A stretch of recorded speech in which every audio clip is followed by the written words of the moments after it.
중국인이 쓴 글인지 아니면 일본인이 쓴 글인지 확인할 수 있는 방법은 없지만 해외 커뮤니티를 돌아다니다 보면 의외로 한국과 중국을 비교하며 마치 중국은 선진국이자 강대국이고 한국은 중국 옆에 붙어있는 약소국이자 후진국으로 평가하는 글들을 쉽게 찾아볼 수 있습니다. 하지만 오히려 외국인들이 이러한 잘못된 정보들을 반박하며 한국의 높아진 위상을 보여주고 있다는데요. 지금부터 자세한 내용 소개해드리도록 하겠습니다. 한국과 중국 관련 글을 찾다 보면 한국은 중국에 비해 왜 그렇게 더럽습니까?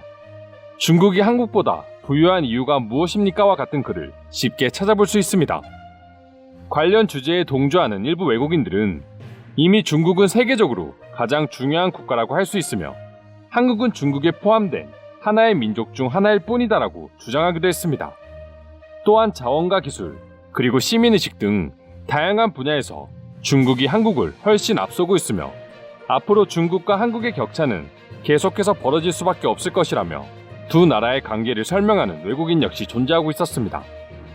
하지만 대다수의 해외 네티즌들은 이와 같이 주장하는 사람들에게 중국이 한국을 따라오려면 최소 40년 이상은 걸릴 것이라며 현실적인 한국과 중국의 국력 차이를 설명하기 시작했습니다. 한 외국인의 경우 자신의 경험담을 통해 왜 중국이 한국을 따라잡으려면 최소 40년 이상 걸리는지에 대해 설명해 주었는데요. 해당 글을 요약하면 다음과 같습니다. 물론 중국이라는 나라가 막대한 자원을 가지고 있고 세계적으로 영향력이 큰 것도 사실이다. 하지만 시민의식 부분에서 두 나라는 도저히 비교할 수가 없다. 난 중국과 한국을 모두 가봤지만 한국은 중국과 비교할 수 없을 정도로 완벽함을 갖추고 있었다. 특히 시민의식과 관련해 중국에서는 여전히 해결해야 할 문제들이 넘쳐나고 많은 사람들이 바닥에 침을 뱉고 길거리에 오줌을 싸고 있다. 중국도 나아지고 있기는 하지만 한국과 동등하게 되기 위해서는 적어도 40년은 걸릴 것이다. 여기까지가 대략적인 외국인 글쓴이가 주장한 내용이었습니다.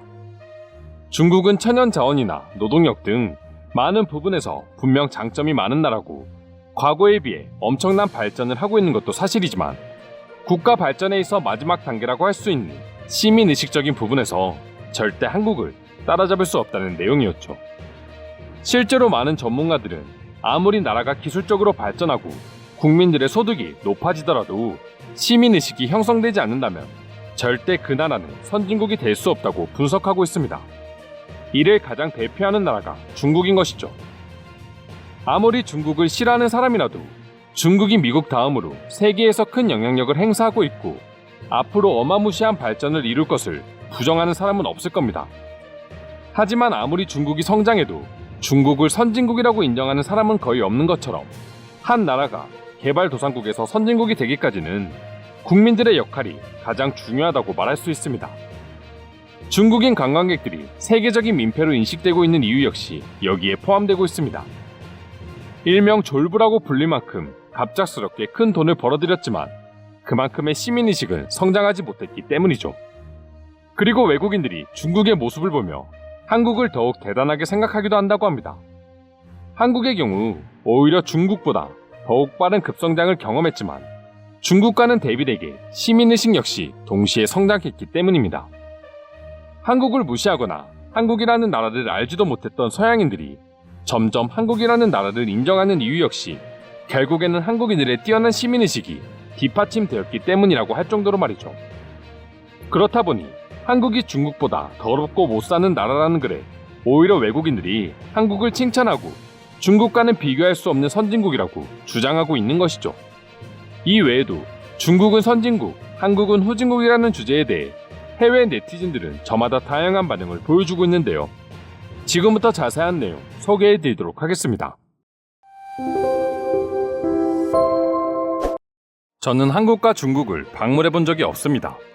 두 나라와 가장 가까운 일본을 2번 방문한 것이 전부이고요.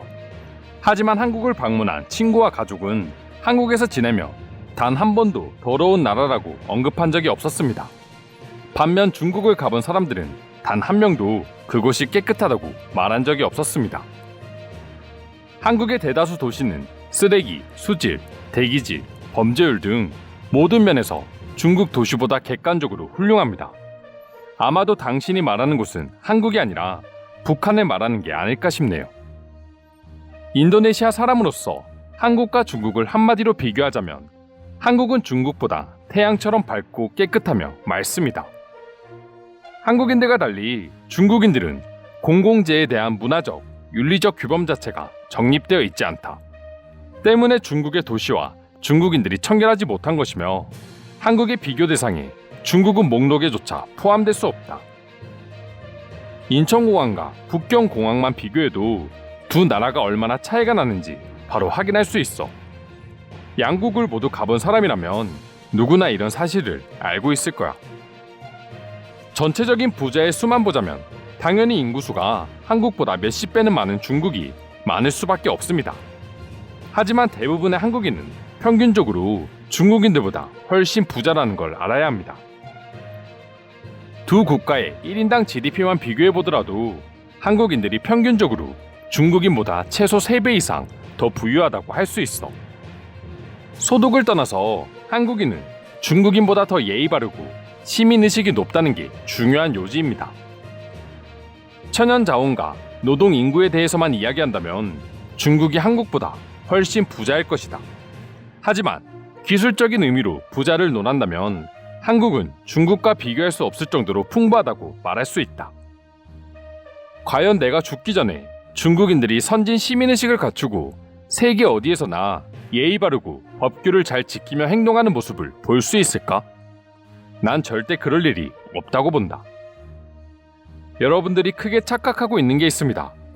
중국은 급성장으로 인해 아직 시민의식이 형성되지 않은 것이 아니라 돈을 벌면 벌수록 자신들이 세계에서 제일 우월하다는 사상에 빠져 더더욱 막무가내로 행동하고 있는 것입니다.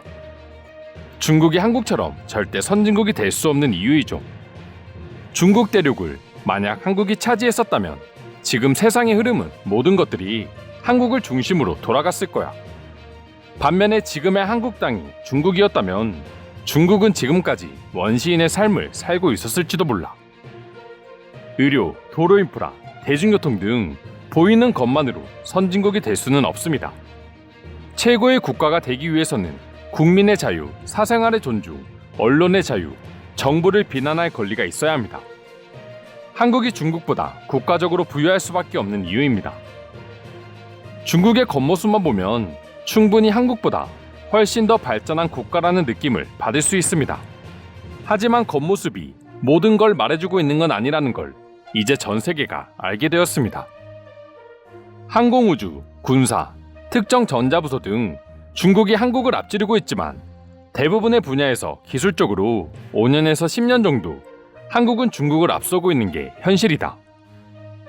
중국이 한국보다 정말로 발전했다면 스스로를 개발도상국이라고 부르지 않았을 겁니다. 그러나 그들은 분명히 개발도상국입니다. 반면 한국은 선진국으로 분류되고 있습니다. 두 나라는 비교 대상 자체가 아니라는 겁니다. 이상으로 중국에 비해 한국은 후진국이라는 주장에 대한 해외 반응 살펴보았습니다. 오늘도 끝까지 영상 시청해주셔서 감사드리며 여러분들의 구독과 좋아요는 영상 제작에 큰 힘이 됩니다. 이상 종크TV였습니다.